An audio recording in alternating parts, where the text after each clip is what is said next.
Hey Knoxville, I'm Mayor Indya Kincannon, and this is Kickin It with Kincannon. Every month, we sit down with community leaders, city staff, and Knoxville neighbors to talk about what's happening in Knoxville, the progress, the challenges, and the people who make it all work. So let's get to it. Welcome back to Kickin It with Kincannon. This is our 10th episode, and today I'm excited to talk to Kasey Krouse, the City of Knoxville's urban forester. Welcome, Kasey. I appreciate you having me on.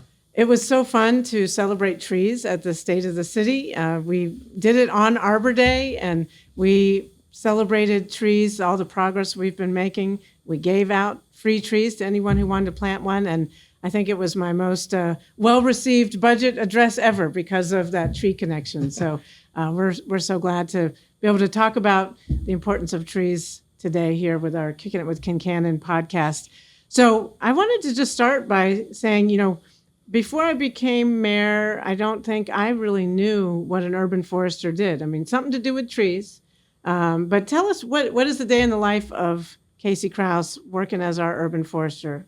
Yeah, I think a lot of people assume that I'm outside all the time and that's where the trees are, but it's a 50-50. So it's split. Half the time I'm in the office and dealing with spreadsheets and personnel and things like that. And the other half of my time is outside looking at trees, dealing with customers and the issues that evolve around trees in our community. And so who are our customers when it comes to trees? Like, do we? Yeah, tell me a little bit about that. Yeah, I guess we got two customers: the trees themselves, and then the people that they're around. And so that's the big thing about what I do is trying to manage these trees, because the amenities that trees provide for our community, and my role is just evaluating them, making sure that the trees themselves are safe for the public. We don't want dead trees, limbs like that falling around, causing property damage, things like that. And then also looking at our costs. So like the amount of money we put into the trees, like the amenities that they provide have to outweigh those costs. And so that's the big part of my job. So I think this is something that people don't always understand. When we talk about infrastructure, people think roads, stormwater, bridges, but I think trees are an important part of infrastructure. And they actually, I remember, reading this in some article. They said, like, if you asked an engineer how to design a perfect thing to like absorb stormwater, provide shade, slow down traffic, increase property values, if they worked really hard, they could not come up with something better than a tree, the right kind of tree planted in the right place. So tell us a little bit about how important trees are as infrastructure in our community. Yeah, I mean, the one thing I don't think people realize is that outside of like investing in people, like trees are one of the things that you appreciate and value in time. And so the trees themselves? Trees themselves. Okay. So you thinking about the amenities that they provide. I always put them in three categories. You got your economic benefits, your environmental benefits, and your social amenities as well. Mm-hmm. And through time, as these trees mature, that's when you start to really gain the amenities from those particular trees. So we plant a tree at $100 a piece, and we come back each year. Those trees are providing shade. They're providing clean air, clean water. With the social amenities, you're doing things like there's correlation with like reductions in crime rates and helping to reduce stress levels and things like that. And so all of these things are money and resources that are going back into the community that appreciate essentially as the trees continue to grow. Yeah. One of the things that I've heard people push back a little bit when they say, "Why are you planting so many trees? I don't want to rake my gutters, storms." Our friends in Nashville some people were without electricity for a while after a severe storm. So, what is our response as a city and you as our urban forester to people who have those legitimate concerns? Like, what if you see trees as a burden, not an amenity? Because, those are legitimate concerns, so particularly, safety. Trees falling on your house can do a lot of damage. It can, hurt people. So how do we help people who have those concerns? Yeah, so first thing I always tell folks is, relatively speaking, trees are very safe. I mean, when you really think about they tend to the news and the media will clutch on to stories oftentimes when trees may, because they're so rare. yeah, it's so rare. And right. so it's a phenomenon that they want to talk about and they want to report on Right. it. And so you hear a lot about it, but really it's relatively safe. And there is a process that we have in our industry that we use at the city of Knoxville. It's called a tree risk assessment. So there's a standard process, just like insurance companies do. They go through and evaluate the risk associated with a tree. A lot of times when the trees do cause issues, those are stuff that could have been prevented if they had a proper tree risk assessment done on them. And so that's part of my role, is going around there doing these assessments and trying to prevent some of these catastrophic things from occurring before they occur. Utilities companies oftentimes evaluate trees very similar as well, and looking at their infrastructure. And so, there's a standardized process. You can't prevent everything, but you can try and reduce the instances from occurring. And then the last thing I would say is the amenities that trees provide oftentimes outweigh those costs. Yeah. Absolutely. It's just, I totally agree. We had to take down a tree, but a limb came off in our personal yard. That luckily just damaged a fence, nothing more than that. But then an arborist came out and said it was, the rest of the tree was not going to make it. It had some kind of disease. So we were really sad, and I'm especially sad right now because it's summertime's coming. So I will plant a new tree in our yard, but. Right now, we're recording this at the end of May. Summer's around the corner. It's already getting hot. People really appreciate that shade when summertime comes. And one of my favorite things to do is take walks with friends, walk with my dog. And when I walk on Central Street, where we've done a streetscape, it's like 10 degrees cooler. Walking along, it's basically a linear park, and there's little benches. You can sit, you can relax. It's 100 times more pleasant to walk on a hot, sunny day with a shaded streetscape like that than, say, walking on Broadway. So what are we doing to add more trees to our city? Yeah, so just on that note, I don't know if you know this or not, but research shows that on a shaded street, the asphalt life is actually extended by almost 50%. Okay. So thinking about our paving budget, $11 million in this year's budget. Yeah. If we could extend that out and be able to maintain that high quality paving and sidewalks, and just the comfort is really nice. I didn't know that though. Yeah. But as far as what we're doing right now, we just got done with our urban forest master plan in 2024, and we are moving forward with a lot of the recommendations that were put forth in that plan. And I think the big thing right now that as far as with tree planting and maintaining the trees, we've been doing that for so many years. We're starting to get into some of the recommendations were invasive species control in that plan. And so we're looking at the quality of our green spaces. And so we're starting to dive into that and do a lot of improvements in our public spaces and trying to control some of the invasive species throughout the city of Knoxville. Yeah, I'm excited about our recent grant that we got to help control kudzu. Because even though kudzu looks green, it actually is busy choking out all the vegetation and trees that it covers. So I'm really looking forward to seeing the progress on that front.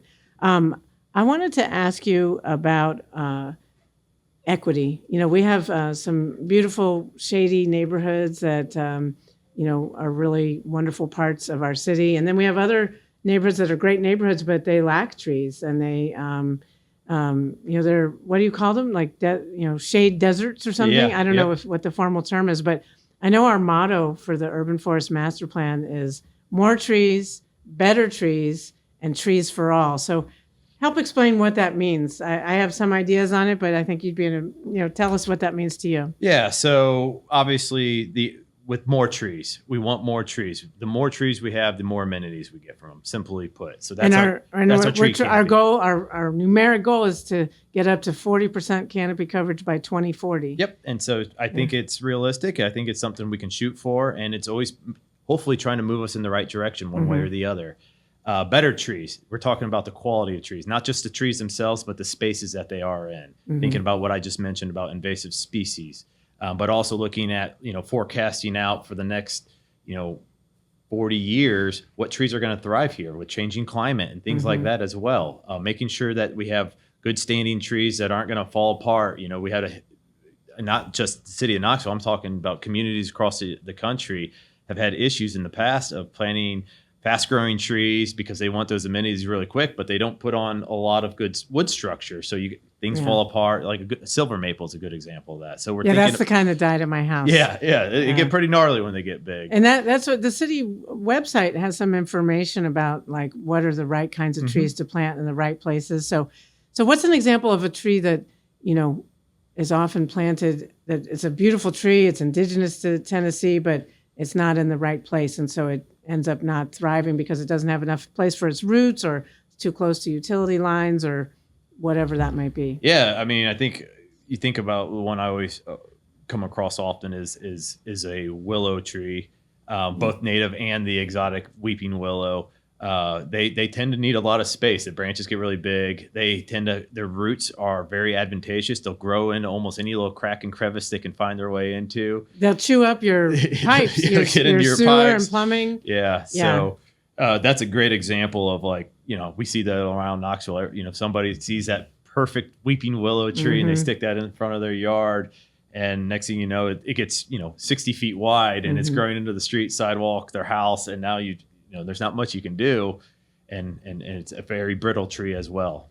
Do you have a kind of tree that, like, is sort of an unsung hero, like that people don't know about, but like when they see it in the fall, they're like, I want one of those in my yard. But what is it? There's oaks are by far my favorite trees, and there's several. They're really good for animals too, all the acorns and stuff, right? Exactly, yeah. Oaks are just, from a standpoint of an urban forester, they check a lot of boxes. Wildlife. You've got them that they're really good wood structure on them, so they don't tend to fall apart.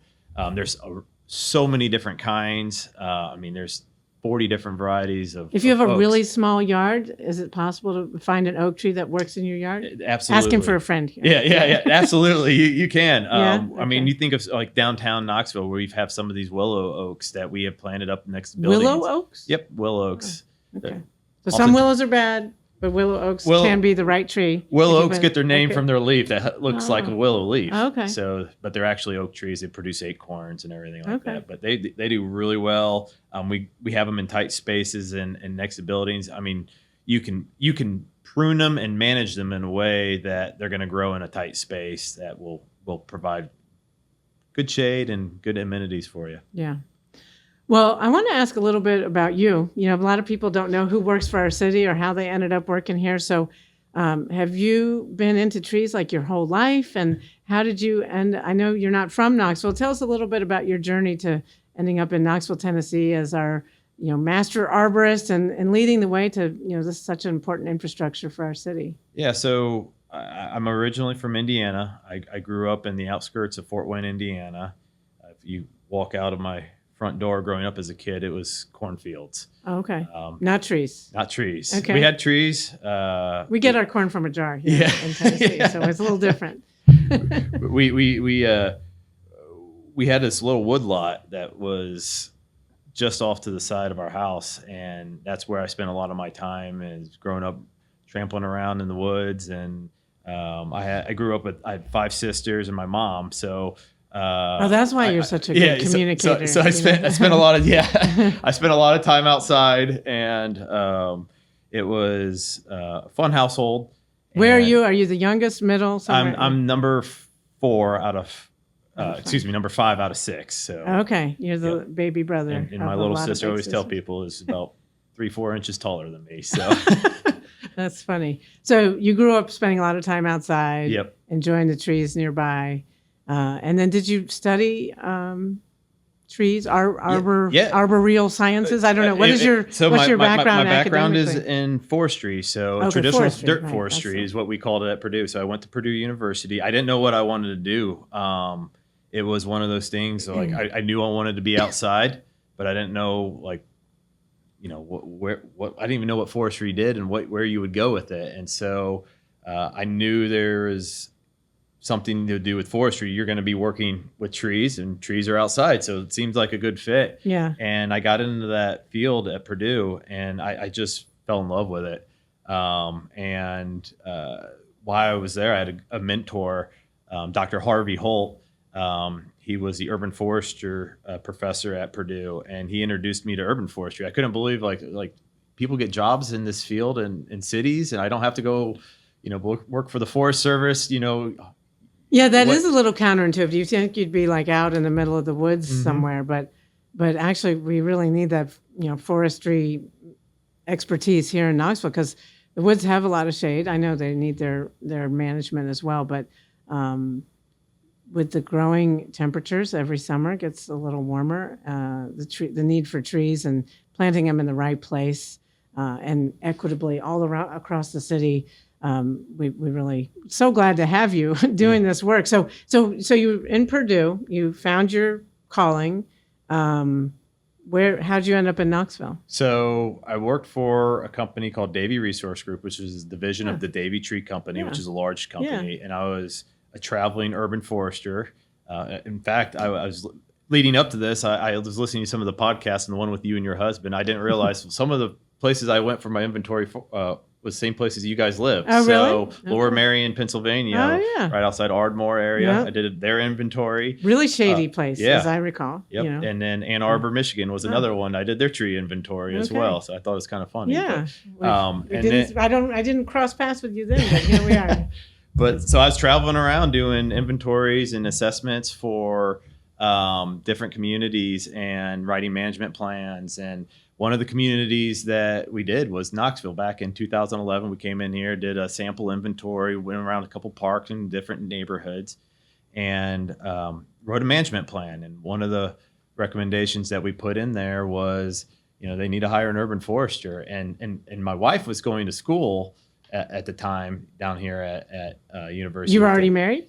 Yep. Okay. And so, no, she was, my wife to be was going to school down here. Okay. So then when the time came and Knoxville actually put the job out, she was like, we should. Is she from Indiana too? She's from Indiana. She's from the southern part. So it's 4 hours apart. So we live on two different sides of the state, or we did. So, right. But she lived in Fort Wayne for a very brief stint. It was very cold, and she said, if we ever get a chance to move back down south, we need to do it. And the job opened up, and you accepted, and she works for the school system, I think you told me. Yep. So what's your, outside of work, what's your favorite thing to do in Knoxville, or what do you love about our city?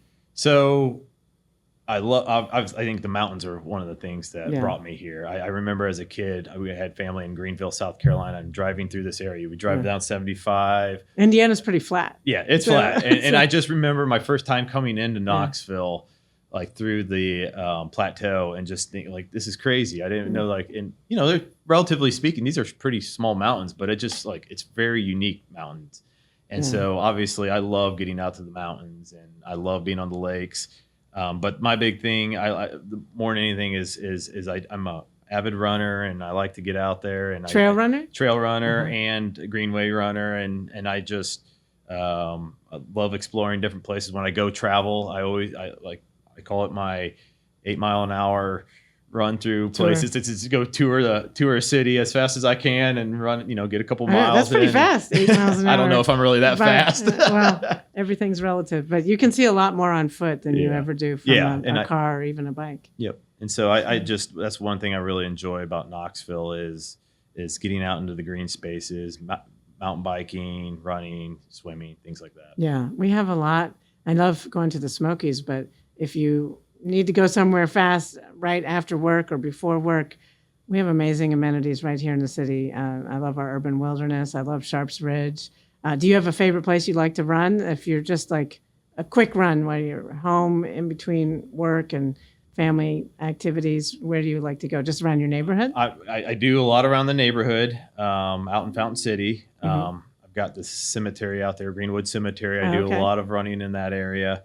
And then when I'm at work, my lunch breaks, I usually hit up Third Creek, and I'm an avid user of the Third Creek Greenway. I think it's great. And then if I got extra time, I'm either hitting the urban wilderness, or if I got a good amount of time, I'm going up to the mountains. So that's awesome. All right, I got a couple fun questions for you.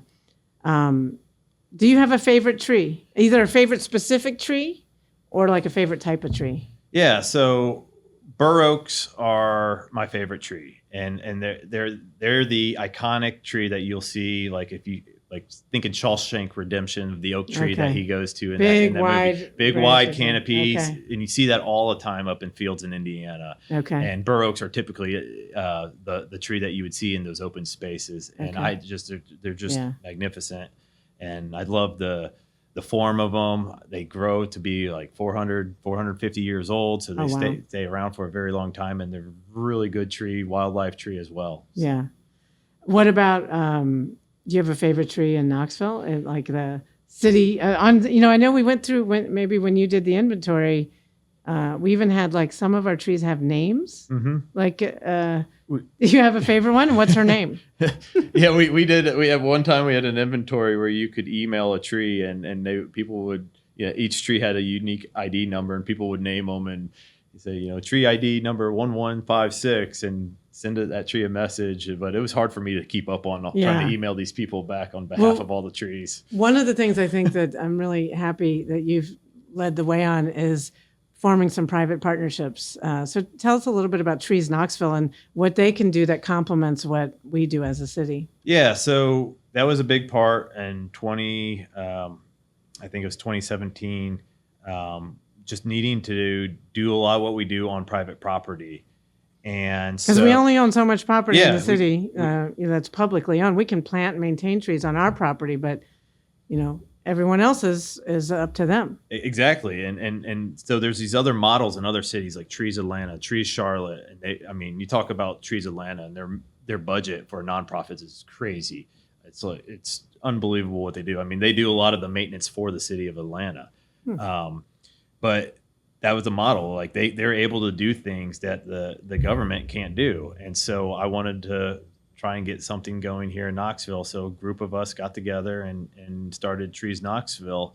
And I sold the idea. I was not the only person that put this together. It was a lot of other community folks that are still participating in that organization. And Tom and Paula Wellborn were two of the people who volunteered the most, and I recognized them at the State of the City address. And people love trees. Yeah. And there's a lot of people who literally will spend every weekend volunteering to not just plant trees, but to maintain trees. And what is the thing that they are also doing about training urban arborists? Yeah, so it's our volunteer forester program. Forestry. We didn't even know where that was going to go. We just let's get some folks together, and they can help us plant trees when we're out there. And it was unbelievable. We put over 1,000 people through this class in the last 8 years now.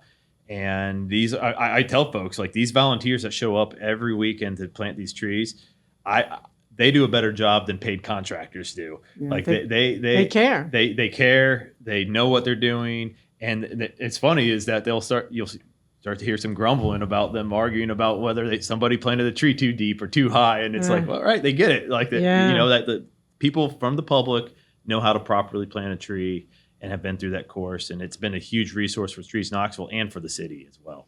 And once we plant a tree, whether it's through Trees Knoxville on private property or on city property, how long does it take some extra nurturing until it's sort of established and can sort of make it on its own?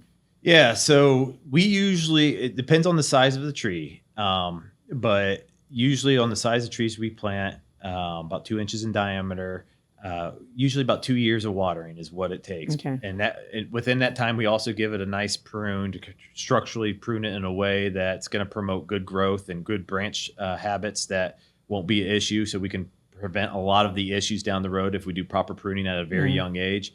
And so usually by year 7, we're done watering after 2 years. By the end of year 7, we're done doing these young tree pruning. And usually at that point in time, it just gets put into our pruning cycle at that point in time. So if we do it in a systematic way and do things we'll go around an entire street and just do everything at one time, even though somebody may call about one tree that's a branch that's growing into traffic or something like that. Well, if we're going to show up there, let's knock out the entire street. Yeah. And so we can manage them a lot better with our resources and be beneficial for the trees in long term as well. And so usually by 7 years, they're off on their own. And at that point, it's just prune as needed and whenever we get around to that pruning cycle. Yeah, that's awesome. Well, I love that it's saving money and putting the trees in a position to succeed. You put a little work in on the front end that seems to be really beneficial for the long haul.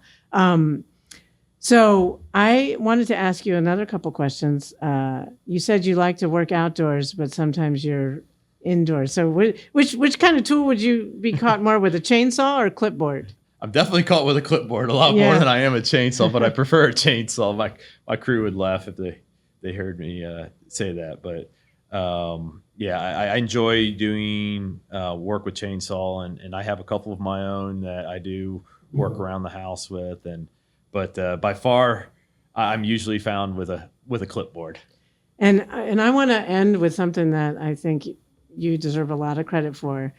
How many trees have we planted in the last few years, and is that breaking all records? And are they surviving? Tell us a little bit about it's amazing. Yeah. So when we came in here, we probably had about 15,000 street trees, and now we're up to almost 30,000. And so wow.